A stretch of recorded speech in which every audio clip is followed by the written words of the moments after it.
Hello friends, how are you?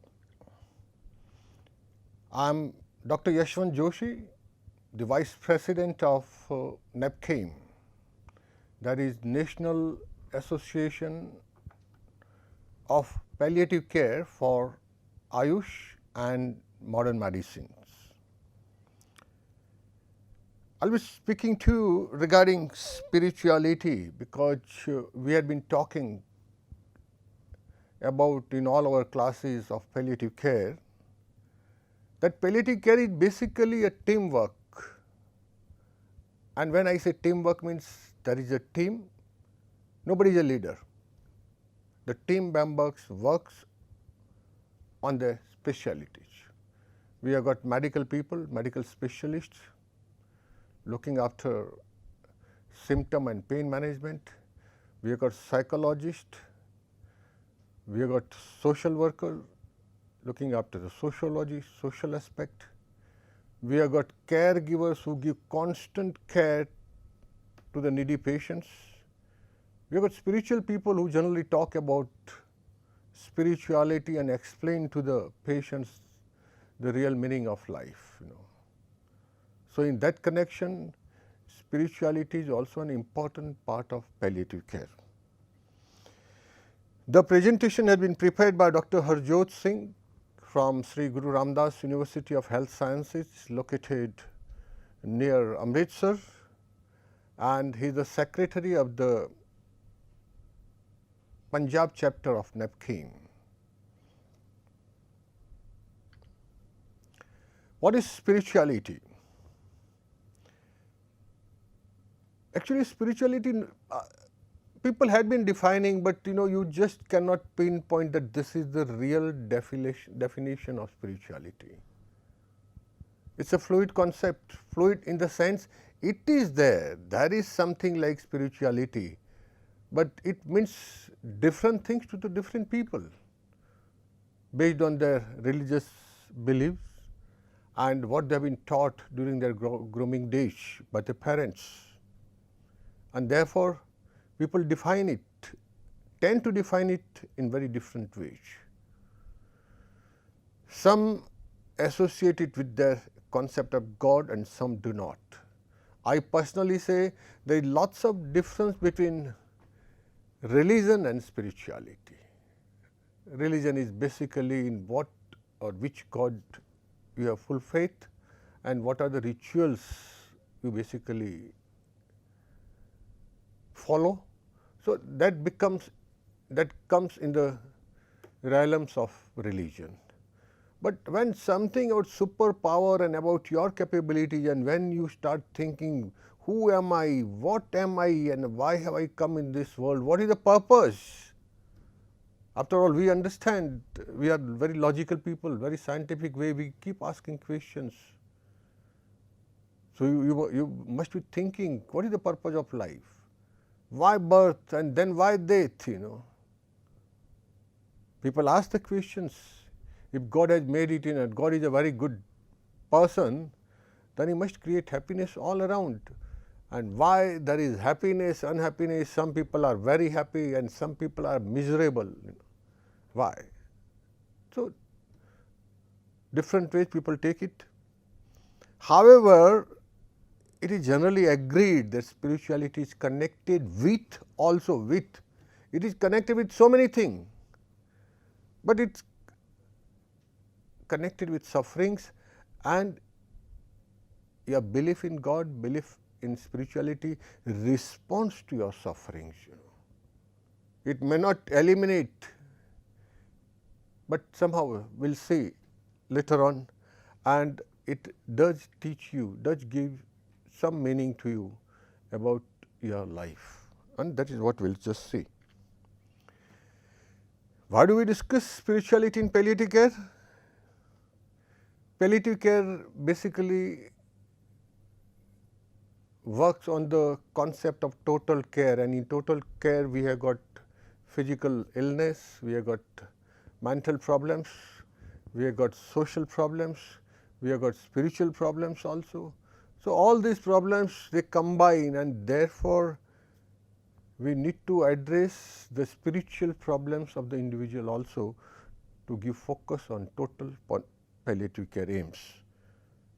We can address the sufferings to the patients and family, and we can help them, we can facilitate them to find out the meaning of life at that point of time when the person is sick, really sick, and he is about to die. So, that comes up in mind, what is suffering? Let us say suffering, what is suffering? Because most of the time we also, we don't go to temples when we are okay, when we are happy we do not go. Whenever we find a problem in our life, even a small problem, then also we remember God. So, when you have sufferings, when you got lots of trouble, you remember God, thinking that by remembering Him, He is going to help you out. You do not know whether He is going to help you out, but yes, thinking about Him, praying Him definitely gives some peace of mind. That there is no doubt, at least that is my personal experience. Suffering is a very personal matter. Personal means some people suffer, some do not suffer. People who are too emotional, they suffer more. Anyway, everybody is emotional, but then some people have learnt how to control the emotions. They have learnt that emotion should not control them and control their behavior. So, these people who know how to control the emotions, they are happy. It extends beyond the physical to include the mind and spirit. Yes, emotions are basically connected with mind, and mind is connected with the spiritual belief what you have. So, suffering is a personal matter. It varies from person to person, and the person who believes in some supernatural powers, person who believes in God and spirituality, he is better equipped to control sufferings and emotions.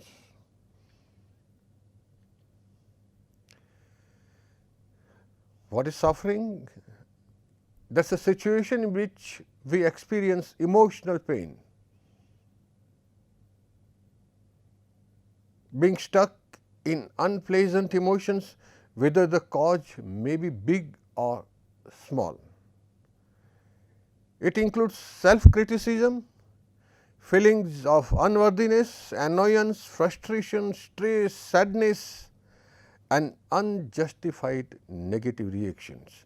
This is basically the outcome of suffering.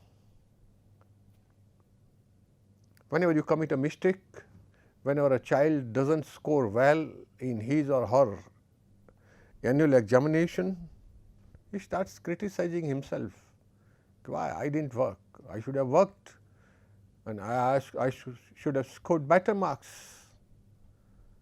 And that leads to him to have a feeling of unworthiness. You just see, I can't do such a simple study.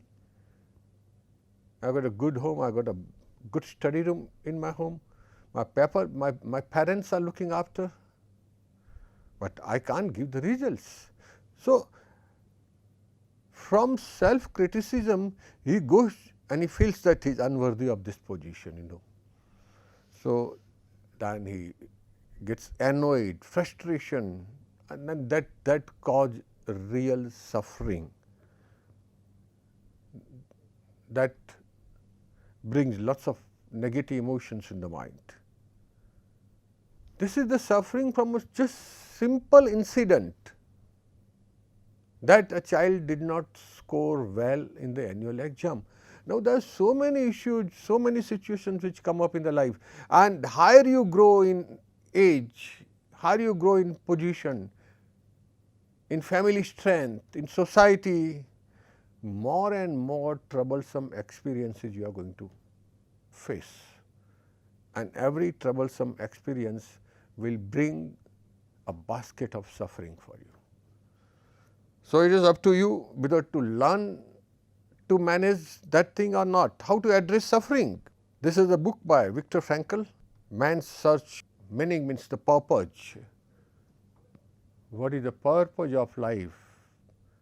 इस जिंदगी का क्या मतलब है? Why am I here?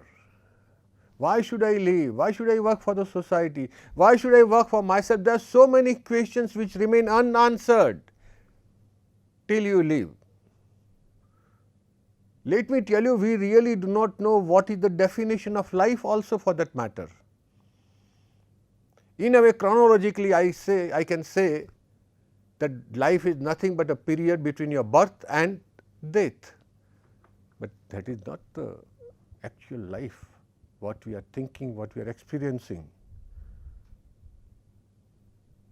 What Frankl says, man is not destroyed by suffering, he is destroyed by suffering without meaning. Now, when you find a meaning, you just don't think that you are suffering. There are poor people, and as such they do not have much money. Sometimes they don't find enough food to give to the children, and therefore parents give away their food to the children. It is a sort of suffering in a real way, but the parents, the mommy doesn't think anything about giving it away, because she has got a meaning that yes, my child is still hungry, let me give share of my meal to my child and he can have proper meal. So, suffering, how you define it for yourself and what sort of meaning you are getting out of it, that is where you start controlling suffering. That means I come to that point, once you understand why and what is the suffering, you can generally demarcate positive suffering, negative suffering. Positive suffering will not give you any pain at all, rather it will give you satisfaction, happiness. And negative suffering will say, oh my God, you just sacrifice something, your pleasure you are sacrificing for others.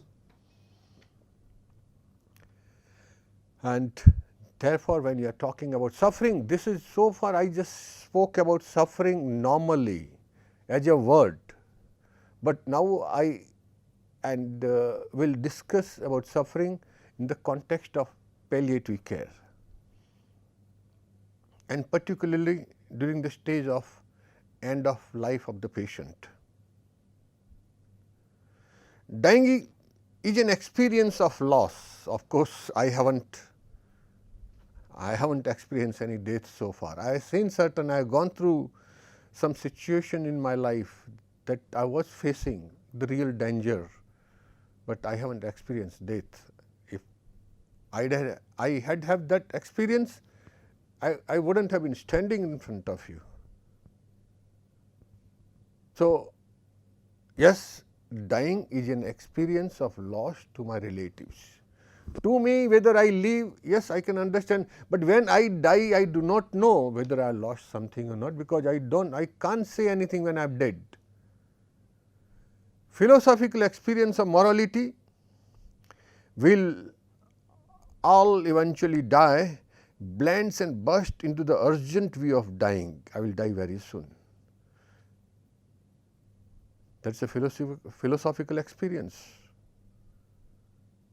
In any case, in our Indian society, it is a very good thing that we are being taught informally in our society that whoever is born will perish sometime, will die sometime. So, really speaking, when you understand death and when you see it coming to you closer and closer, later on you realize that I must accept this particular part of my life. Of course, it is the last part, but I must expect it better. The search for meaning is one of the primary motivators that keeps us going. When a person comes to a place where his or her life makes no sense and there seems to be no meaning or purpose, he leaves his body happily.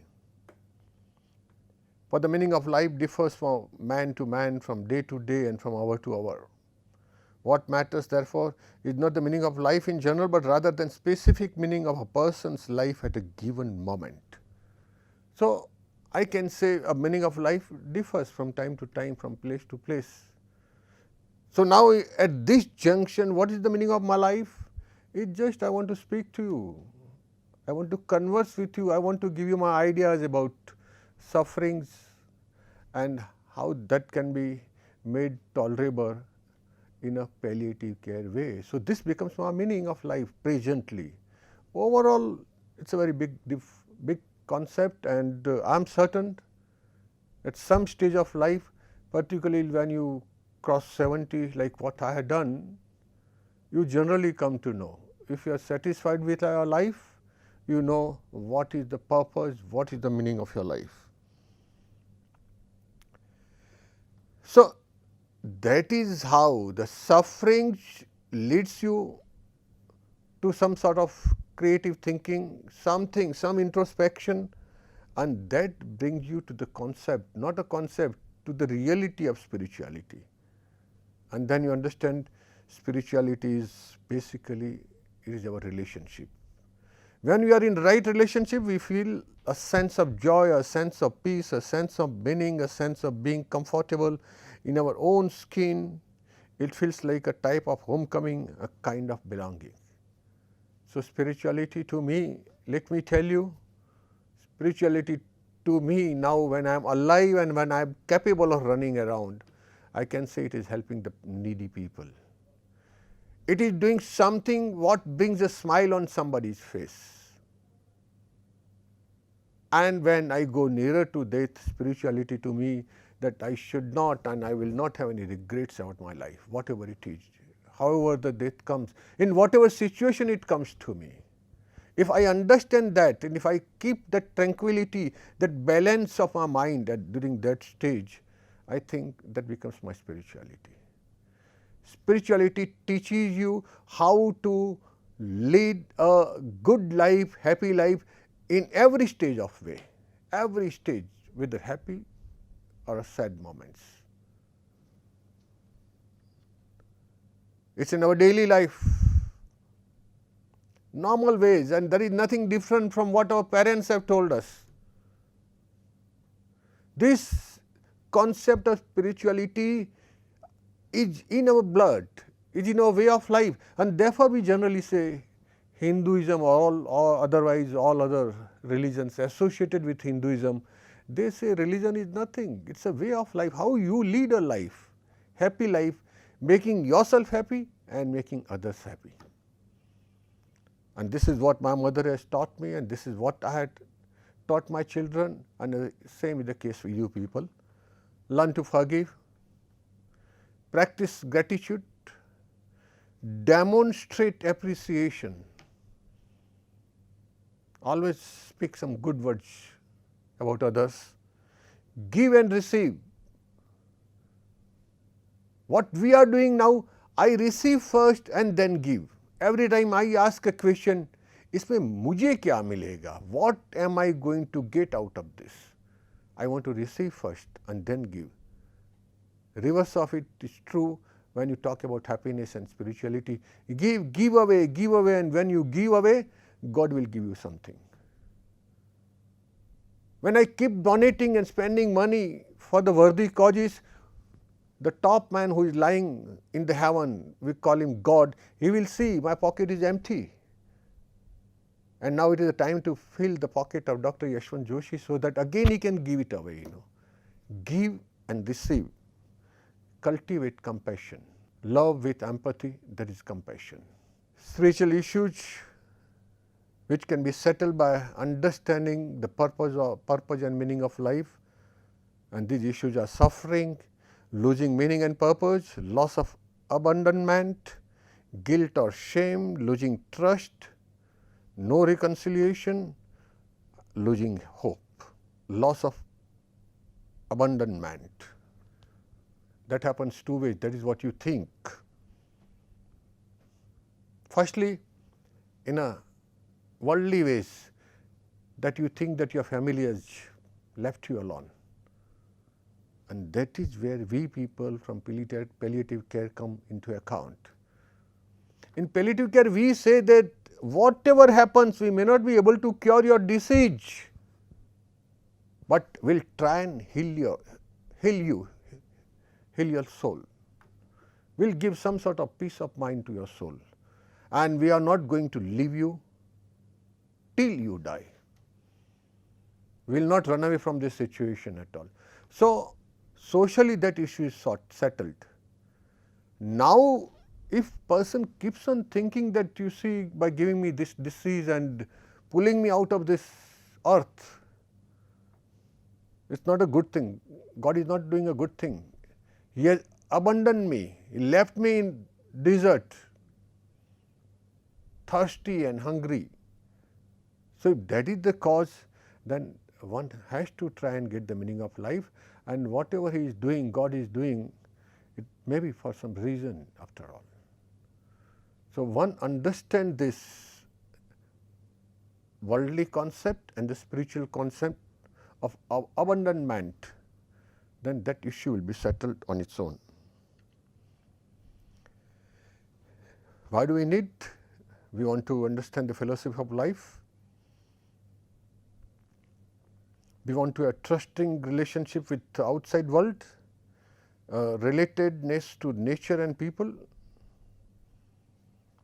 a sense of life meaning, and the purpose of life is to be happy, a sense of the transcendent outside of self can be connected to God and religion.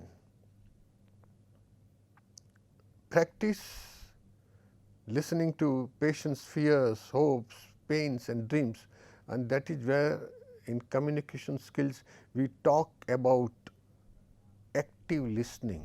Listen to the people. Obtaining a spiritual history, assess spiritual pain. So, when you deal with the palliative care patients, you do write what is the medical history of the disease, but at the same time it is better to write down social and spiritual history also. So, these facets can be also touched during the treatment time. Attentiveness to all dimensions of the patient and patient's family, that is body, mind and spirit. The role as a healthcare professionals, your own philosophy of life and death. What do you believe? What does human life mean to you? What does death mean? Is there life beyond? Is there a God? Is there a heaven and hell? So, this brings me to a point that your philosophy of life and death can be different.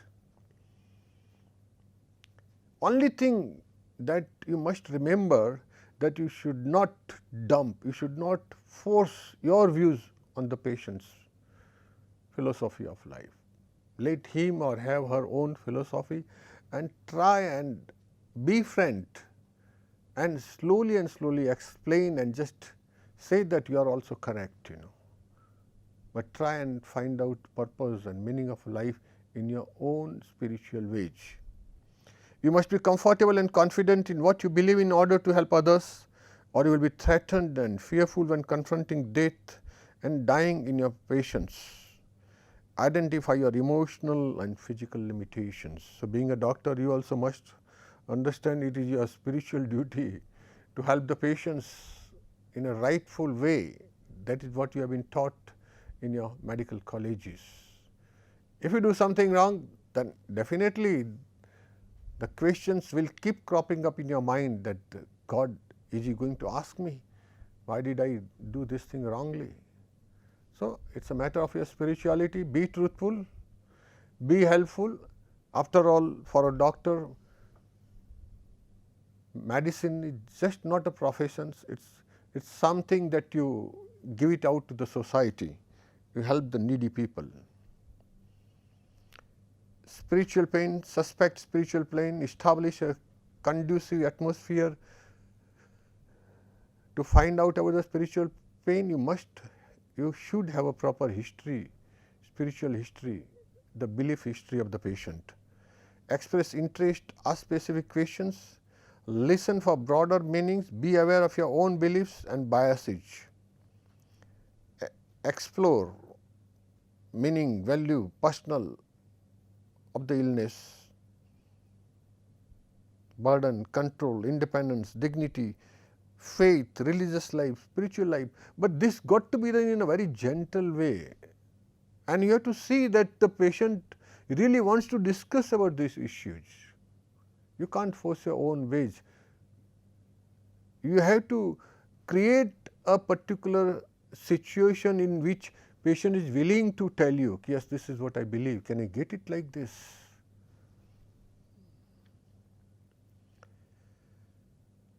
Certain unresolved issues causing spiritual pain, that is what happened.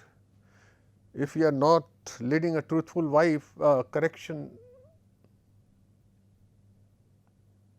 truthful life, then certainly these issues will come up when you are getting old or when you are facing some serious sickness, broken relations, last visit, seeing people for the last time, lifetime project, unfinished business, financial plans, need to forgive or be forgiven, loss of control and dignity, loss of relationships, being a burden and physical suffering.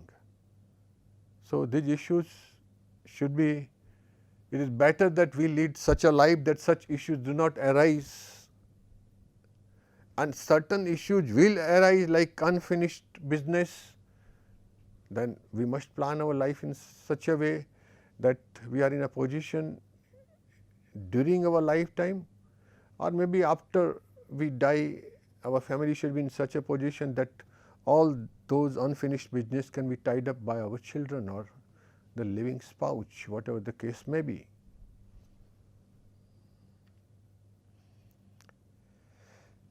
Spiritual care, how do you give?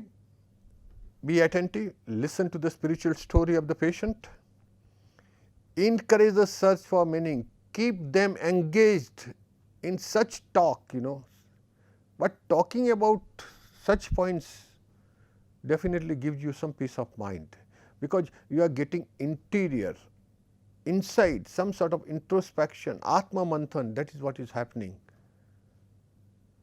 Telling of your concern and acknowledging the pain of loss, generating hope whenever possible. This word hope particularly has a very big importance, significance in palliative care.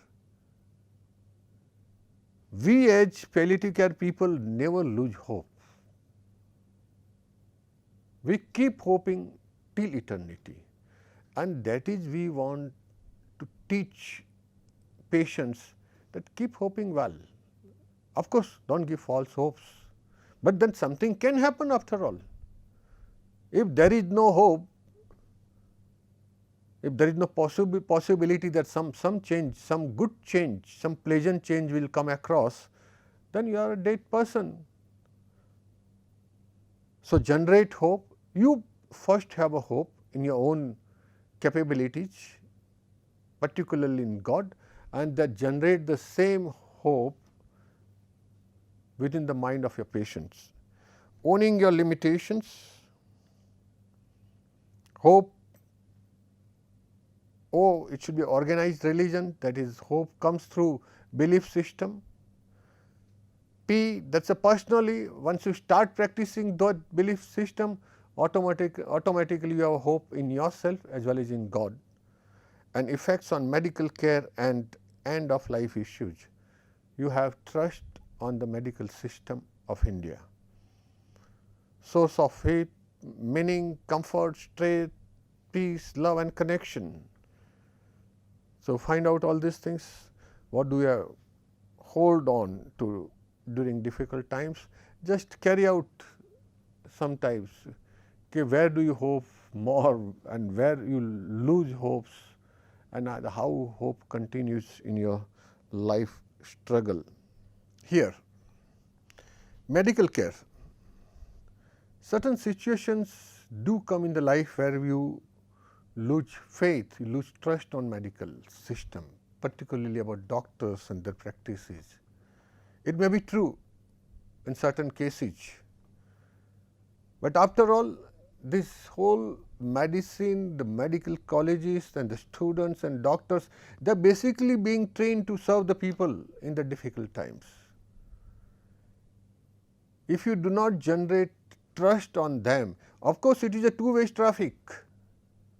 Doctors need to perform so that some sort of trust, some sort of positive relationship can be developed between him and the patient and the relatives. It is a two-way traffic. Feel trustworthy and think that they are trustworthy, and you might get better results. Thank you.